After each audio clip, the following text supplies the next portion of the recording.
Summertime usually means more fun for kids. Those who rely on in-school food programs may face hunger.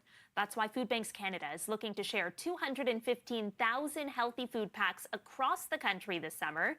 CEO Kirstin Beardsley joins me live now in studio with more on how you can help. It's so great to have you in studio. Thanks so much. Thanks for having me. So tell me a little bit about what the food bank is doing to help children and ensure that those who need food programs at school don't go hungry when they're home for the summer months. Yeah, so we don't think about it that much, but if your kid is using those school meal programs and as a family you're relying on them, summer can become a really stressful time of year because suddenly you're without the supports. And we know across Canada folks want to make sure kids have the summers that they deserve and that they need. And so After the Bell allows us to get healthy, nutritious, fun, kid-friendly food packs into communities from coast to coast to coast. So you brought one of those food packs with you. Let's go through it. Tell us a little bit about, what these packs have in them.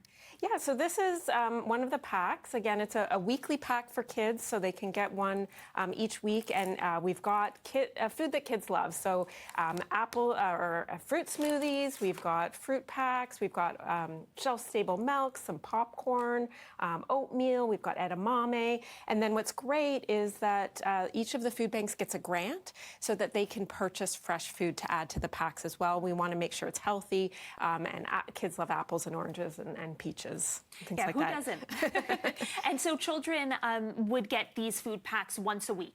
Exactly. So each food bank runs it a little bit differently, but yeah, they're meant to be a weekly pack. The food banks get enough for 8 weeks during the summer so that we can make sure that those kids are off having summer adventures and not worrying about where their next meal's coming from. How many children are benefiting from these this summer? So as you said, there's 215,000 packs going out in 235 communities from coast to coast to coast. So right from Newfoundland to BC and up into the north into places like Igloolik and Iqaluit.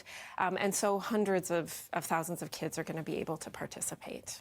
It's estimated that 1 in 3 Canadians who rely on food banks are children. That is a staggering number. It is the most heartbreaking stat for all of us in food banking and something I hope I never sort of get used to. But yeah, right now we're seeing over 2 million visits to food banks every single month in Canada. We're at the highest level of food bank use in our history, and a third of those are children. So that's about 700,000 visits every month on behalf of children. What reforms are needed at the policy level to address that? Right, so food banks show up and we're going to keep doing the work while it's needed, but what we really need to see is folks having the incomes needed to go to the grocery store to buy food for themselves and their families. So all levels of government have a role to play. We have crisis level food insecurity right now. We need to see government step up, and we're looking at policies at all levels, as I said. So EI at a federal level, social assistance rates at a provincial level, but everyone has a role to play to reduce food insecurity. For people who are watching at home and want to learn more about how they can help out, how they can take part and help support our food banks, where can they go? What can they do? So if you go to Food Banks Canada, and you can learn about the After the Bell program, and of course you can reach out to your local food bank and see whatever support they're looking for. And we're always, we're grateful for the support, whether that's food, funds, your time as a volunteer, or you're lending your advocacy voice to helping us reduce food insecurity. Okay, this is such a great initiative. I have to leave it there. I'm out of time. Kirstin Beardsley, thanks so much for your insight and for coming in this morning. Thank you for having me.